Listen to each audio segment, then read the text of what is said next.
Hi guys, so another video, and in this one I'll just show few attacks which I have done, and then I'll show my overall as well. You can guess.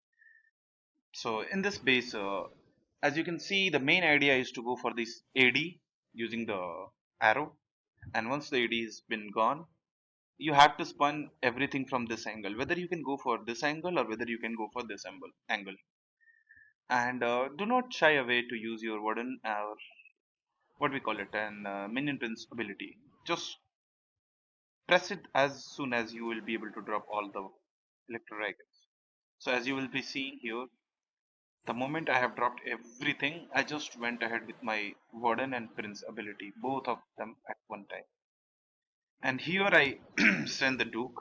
Most people will be sending duke from here. Actually, I used to send in the beginning as well, but these three inferno used to be alive all the time.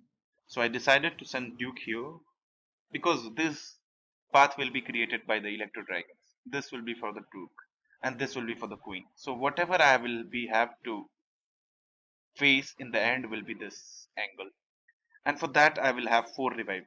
So I think it's a good trade considering 4 revive with duke. It's very easy for him to target all of those building, except the revenge tower might take 2 revive if it is in the last form, but rest of them can be taken by the 2 revive. All of them I am talking about. And as you can see here, 3 revive spell we have still, and we're looking good. We're looking very good. At this point, people might think the baby dragon is here just to send our duke wherever we want. So maybe support him in the end, but not too close to him, so he will not be slowed down because of that. As you can see, the baby dragon was not working very well, and it started to create a problem for him. But at the end of the day, who cares? We got the, as you can see, there is nothing that can stop him. Yeah, we will have to keep revive him, but it's fine. So let's move to another attack.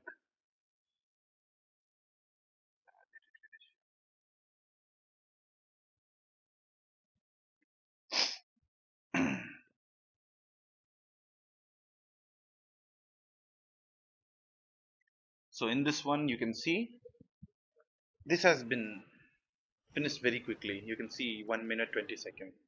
And the idea is do not send your Duke into the monolith. So I would be doing everything here and sending my Duke maybe from this angle. Why this angle? Because with Warden and Prince, we will be able to break this much at least easily. But here this will be a problem. So we will be try to cut this thing, and maybe Duke might goes to this or to this. If he goes to this, maybe we will have to come back here. But either ways, this is how it should be ending. As you can see, the arrow is just to give some pathing, and here you always have to be very careful with the pathing for electro dragons.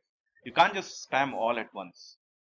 With the super dragon, you can do this stuff similar to that, but electro dragon and normal dragon and super dragon are very different creatures. Like you cannot think that electro dragon and super dragon or dragon will work the same way. For suppose you cannot drop all of them at one place, because if you do it, the chain value will be very less. For electro dragon to give you very good chain value, only 2 electro dragons should be targeting the same building, not more than that. If the more than that doing the same thing, you won't be getting the designated value that you should be getting for 2 chains or three electrode chains or 4 chains. So always try to spread them as much as you can, and you can see we are going to have 4 swag for sure, because we are so powerful with this army. Let's go for another attack. The third one, and this base is a very iconic base in the, you can say, from the previous season. People were using it, and I used to go from this angle for such bases, like wherever the town hall is isolated, and around 3 o'clock, around 12 o'clock, I used to go from that angle. But with the Duke, I decided to go into the town hall along with him, because I don't want my Duke to be facing this monolith, and I don't want my dragon to face the traps, because people might be setting up traps there, since It's very common base. So I'll keep it 2x. As you can see, there is nothing more that can stop the Duke. You can see he took away all the top value, and he is now targeting the most important part of the base, which might be bad for my dragons. And as you can see, it's going to crush that part very easily. With some revive, we have to do again and again, but we'll be getting the very easy 3-star. And still we'll have some swags, I believe. I don't remember, but I think we should be having one swag. Yeah. So let's move for another one. Another attack. It's the same base as you can see, and the approach is quite same. Like it's the same thing. Go for the AD with the giant arrow and drop everything. Use minion prince ability and warden ability right after dropping. As you can see, I'll be using the minion prince ability as well. Any minute, or I forgot to use. I think it's in this one. I should have been, but all you have to do is use it always. Do not forget like I did in this one, because it's pointless to hold his ability for the later stages because the damage is so high and you won't be getting the same value. As you can see in this one, the value is not good. Like it's shit value, to be honest. But still, the Duke is so powerful, we'll be able to crush this one with some swag maybe. So as you can see, we have 3 heroes alive. None of them have a very good health, but that's fine. Since we have revive spell, we might be able to clutch this very easily. Yeah. Still, I'm trying to swag to spell. You can see that. It's very easy nowadays using the Duke. Let's move for another one. Yeah, so this is my favorite base, and in this base the approach is always same. Drop your queen around 2.5 o'clock. Take those 2 ED and maybe separate this area. So we'll have a very good funnel from this area, and then push down everything from this angle. Maybe give him rage, warden ability, minion prince ability. You can hold minion prince ability for a bit if you want. But vulnerability and rage is must at this stage, which I did, you can see.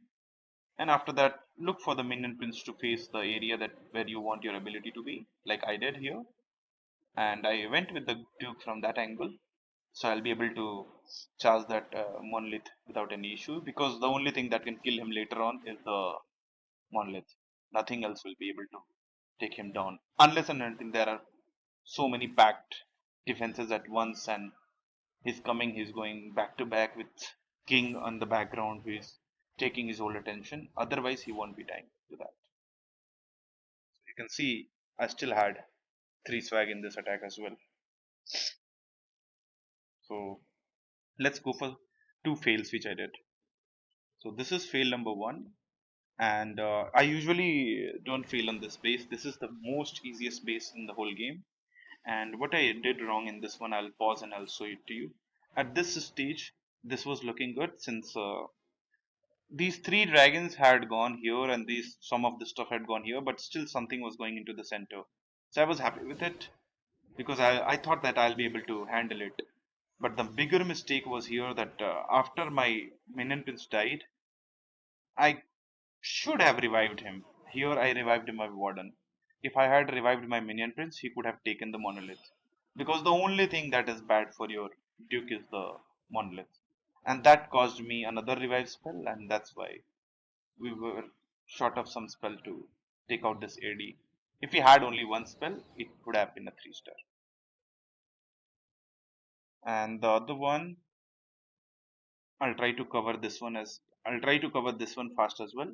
So here I should have started from this angle or this angle, but with my greed I started from this angle. So whenever you get this base, in the last one I showed you in the same video, you can go back and check. I was able to take this base from that angle, but it's not ideal strategy to go for. You should always go from whether this 12 to 6 or whether this 6 to what we call it 3 o'clock, 9 to 6 and 9 and 3 to 9. Either of them will work on this base. Anyways, this was my both of the fails.